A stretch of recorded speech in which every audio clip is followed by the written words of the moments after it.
Assalamualaikum warahmatullahi wabarakatuh. Kami dari kelompok 5 ingin menjelaskan tentang kebijakan negara Northern Ireland. Sebelum itu, perkenalkan dulu kelompok kami yang dimulai dari ujung. Perkenalkan, saya Andes Kadar Makredi yang akan menjelaskan bagian pembuka. Perkenalkan, nama saya Bagus Setio yang akan menjelaskan jangka panjang dari 10 sampai 20 tahun. Perkenalkan, saya Jessie Novelin yang akan membacakan kesimpulan.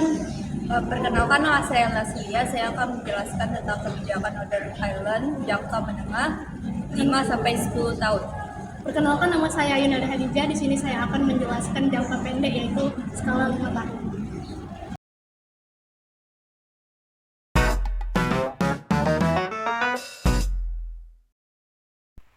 Tak kenal maka tak sayang. Tapi kalau yang kita kenal itu adalah wilayah yang secara resmi itu damai, tetapi di dalamnya masih terdapat ketegangan dari segi sosial maupun politik. Maka yang kita kenal tersebut adalah Northern Ireland. Nah, perkenalkan, saya Andes Kadar Makredi dan di sini saya berkesempatan untuk menjelaskan bagian dari pembuka video analisis kebijakan Northern Ireland. Jadi Northern Ireland itu merupakan bagian dari United Kingdom dan berada di Pulau Irlandia dan berbatasan langsung dengan Republik Irlandia. Nah, Northern Ireland itu sangat unik karena apa? Dia itu dipengaruhi oleh dua identitas besar, yaitu yang pertama itu adalah Inggris dan yang kedua itu adalah Irlandia. Baik dari segi politik, sosial maupun budaya mereka itu dipengaruhi oleh dua identitas tersebut. Tapi ini juga tidak luput dari konflik historis yang ada di wilayah tersebut, yaitu The Troubles, yang adalah konflik yang terjadi karena ada dua belah kelompok. Yang pertama, kelompok pertama itu ingin tetap tetap tergabung dengan United Kingdom, dan yang kedua itu ingin berpisah dari United Kingdom dan bergabung ke Irlandia, sehingga terjadilah konflik ini yang bertahan selama beberapa dekade dan akhirnya membuat ketidakstabilan politik maupun sosial yang ada di dalam wilayah tersebut. Nah, setelah itu, konflik itu akhirnya mereda karena adanya the Good Friday Agreement, di mana kedua belah pihak akhirnya memutuskan untuk damai dan mereka membagi kekuasaan mereka masing-masing, sehingga itu menjadi fondasi dasar kedamaian dan kestabilan di wilayah Northern Ireland. Sehingga Northern Ireland itu memiliki permasalahan yang kompleks. Dia tidak hanya fokus untuk perkembangan ekonomi, tapi dia juga fokus harus mempertahankan kedamaian antara kelompok yang ada di masyarakatnya mereka. Nah, di sini kami ingin membahas bagaimana analisis kebijakan dari Northern Ireland untuk merespon permasalahan dan tantangan yang ada di wilayah mereka, yang dia akan dibagi ke dalam 3 jangka periode waktu. Yang pertama itu jangka pendek, jangka menengah, dan jangka panjang. Oke, tanpa berlama-lama, jangka pendek itu akan dijelaskan oleh teman saya berikutnya.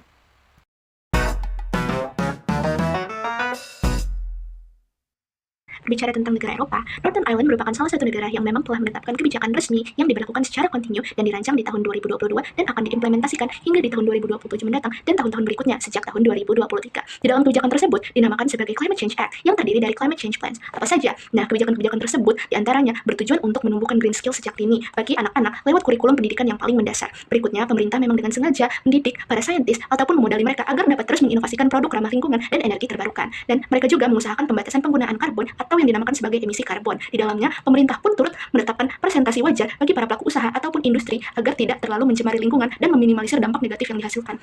Berikutnya, pemerintah pun turut serta dalam mengamati para pelaku usaha bagaimana caranya mereka menetapkan kebijakan dan mendaur ulang agar mereka senantiasa bermanfaat dan menetapkan ekonomi yang bersifat sirkuler, sehingga ini akan menular kepada sektor-sektor lainnya. Nah, kebijakan tersebut terdiri dari yang pertama, investasi modal manusia, yang kedua, inovasi dan teknologi, ketiga, diversifikasi ekonomi dan industrialisasi hijau, yang keempat, yang kelima, merupakan reformasi kebijakan dan juga insentif ekonomi.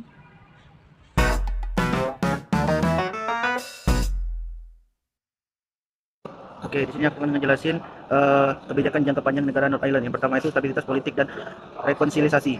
Menjaga perdamaian pasca konflik lama seperti The Troubles, membangun sistem pemerintah yang inklusif, mengakomodasi kelompok pro-Inggris dan pro-Irlandia. Yang kedua itu integrasi ekonomi, menentukan arah atau mendekatkan ke Ireland atau tetap punya hubungan kuat dengan UK, menarik investasi, memperkuat industri lokal dan membuka lapangan kerja. Yang ketiga itu hubungan internasional, upaya masuk ke European Union atau kerja sama regional lainnya, menjalin hubungan diplomatik baru sebagai negara mandiri. Yang keempat itu keamanan dan pertahanan, membentuk sistem keamanan sendiri, menjaga stabilitas internal agar tidak terjadi konflik baru.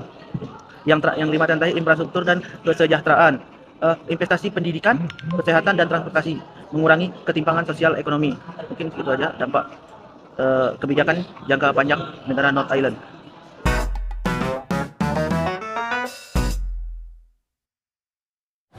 Baik, selanjutnya saya akan menganalisis kebijakan jangka menengah dari negara Irlandia Utara. Dalam jangka waktu sekitar 10 tahun, kebijakan ini diperkirakan akan menghasilkan dampak yang cukup signifikan dan cukup efisien, baik dari segi ekonomi, sosial, maupun lingkungan. Dari sisi lingkungan, penurunan emisi gas rumah kaca akan menjadi salah satu indikator utama yang mencapai keberhasilan dalam kebijakan ini. Dengan implementasi kebijakan yang konsisten, maka Irlandia Utara berpotensi mencapai pengurangan emisi yang lebih besar dibandingkan periode sebelumnya, sekaligus meningkatkan kontribusi energi terbarukan dalam bauran energi nasional. Jika kita lihat dari sisi ekonomi, transformasi menuju ekonomi hijau akan menciptakan sumber pertumbuhan ekonomi baru. Sektor-sektor seperti energi terbarukan, teknologi hijau, dan industri berbasis inovasi diperkirakan akan berkembang pesat dan menarik investasi, baik investasi domestik maupun internasional. Dalam hal ini, akan meningkatkan daya saing Irlandia Utara di tingkat global, terutama dengan memanfaatkan posisinya yang memiliki akses ke pasar Inggris dan Uni Eropa. Namun demikian, proses ini tidak akan berjalan tanpa tantangan. Beberapa sektor tradisional memungkinkan akan mengalami penurunan yang signifikan, sehingga diperlukan kebijakan yang mampu mengelola transisi tersebut secara efektif. Nah, selanjutnya jika kita lihat dari sisi sosial, kebijakan ini memiliki potensi untuk meningkatkan kualitas sumber daya manusia melalui pendidikan dan pelatihan yang berorientasi pada ekonomi hijau. Dalam jangka menengah, hal ini akan menghasilkan tenaga kerja yang lebih adaptif dan memiliki keterampilan yang relevan dengan kebutuhan pasar global. Namun, jika tidak dikelola dengan baik, maka transisi ini juga berisiko meningkatkan ketimpangan, terutama jika akses terhadap peluang ekonomi baru tidak merata. Selain itu, di sisi kelembagaan, kebijakan jangka menengah akan memperkuat kapasitas pemerintah dalam mengelola isu-isu kompleks seperti perubahan iklim dan transformasi terhadap ekonomi. Pengalaman dalam mengimplementasikan kebijakan lintas sektor dan koordinasi antar lembaga akan menjadi modal penting untuk menghadapi tantangan di masa depan. Nah, secara keseluruhan, efek jangka menengah dari kebijakan ini dapat digambarkan sebagai proses transisi yang membawa negara Irlandia Utara menuju model pembangunan yang lebih berkelanjutan dan lebih berinovasi. Jika berhasil, wilayah ini tidak hanya mencapai target lingkungan, tetapi juga mampu membangun ekonomi yang lebih tangguh dan lebih eksklusif, serta membangun ekonomi yang lebih dapat memberikan efek jangka panjang bagi negara itu sendiri.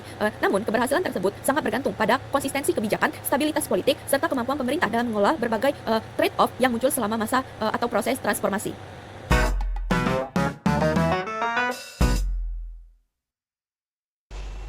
Sebagai penutup, dapat disimpulkan bahwa kebijakan di Northern Ireland tidak terlepas dari peran jangka pendek, menengah, dan panjang yang saling berkaitan. Dalam hal ini, kebijakan jangka pendek berfungsi sebagai respon cepat untuk meredam konflik dan menjaga stabilitas awal yang kemudian dilanjutkan dengan kebijakan jangka menengah yang berfokus pada pemulihan ekonomi serta pembangunan kembali kepercayaan antar masyarakat.